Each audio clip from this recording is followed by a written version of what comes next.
And so what they want is they want to slowly, remember, China plays the long game. They want to slowly replace the dollar as the world's reserve currency. Will they succeed? So if you guys can notice, China is essentially using this time period as they are in talks about creating a BRICS currency.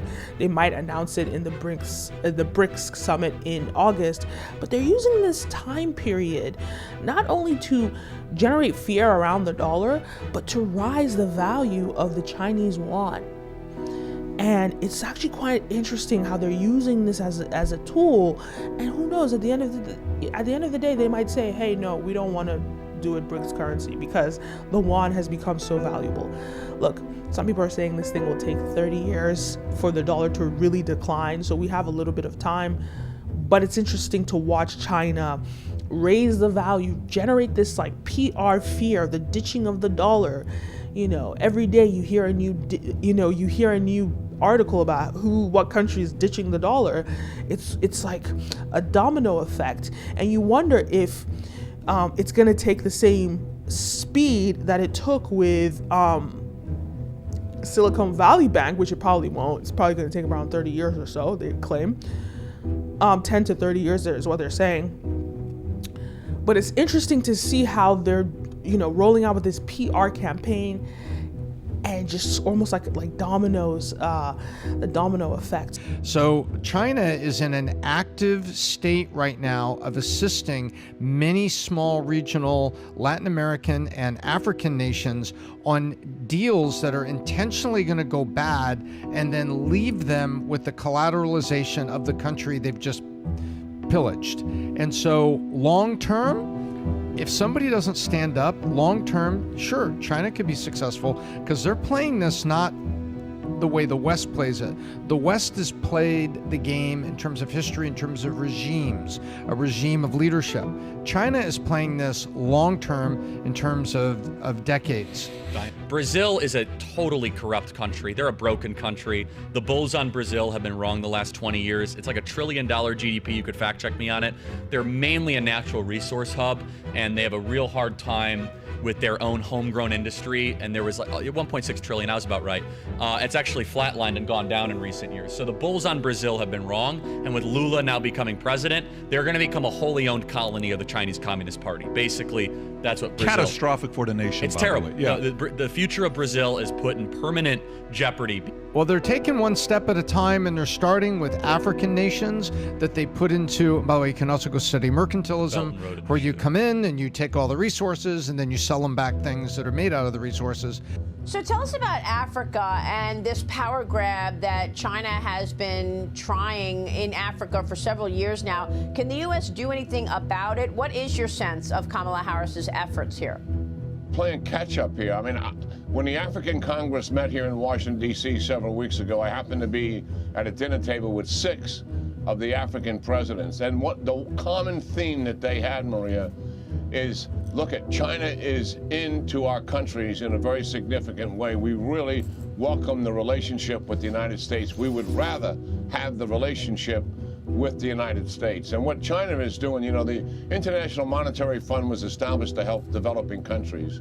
And they also want those countries to have remove as much corruption as possible. So they have some goals and objectives they place on them. China comes in and doles out considerably more money, charges higher interest rates, and then there's debtor and creditor problems as a result of it. They wind up taking over all the infrastructure themselves. This mercantilism and economic predation that they have is something that's really frustrating the Africans. So we have an opportunity here because the Chinese are playing a heavy hand, Maria. And why is China so involved in Africa? Economic influence gains them geopolitical control, and particularly of resources, is the objective. And we are in catch-up, as I said at the outset. Yeah. And the minerals and the rare earth gems that are in Africa are obviously something that the CCP wants. But I think what you just said is really notable, that just from your own anecdotal evidence, you sitting with various presidents of different African nations, that you felt that they want the U.S. partnership over the Chinese partnership, even despite all of the power grabs that have gone on by the CCP in the last several years. Yeah, there's no doubt about it. And they know, they know we've been preoccupied with 9/11 wars for 20 years, and now we're very involved in Russia-China competition. But they want a seat at that table. They would much rather be at the United States' table than China's table. All that said, though, I mean, they have to take care of their people, Maria. And if China comes in with bags of money to help them build infrastructure, roads, bridges, dams, energy, they're likely going to accept some of that because it's going to uplift the prosperity of their country. But they would rather not have to do that. Delusions of grandeur. The U.S. propaganda machine is churning. It's working. It's so funny to me, you know, and you know what? You know, he's claiming that, you know, these African leaders, that's what they told him, that they'd rather work with America. They probably say the same thing to China. They probably say the same thing to China because you want to get these deals. And I think it's so interesting, this narrative that these, you know, American propaganda machines are pushing, you know, in the population to kind of denote or kind of suggest that America is preferred around the world. But I feel like the proof is in the pudding. The proof is in the pudding, and you got to ask, how did America rise to power?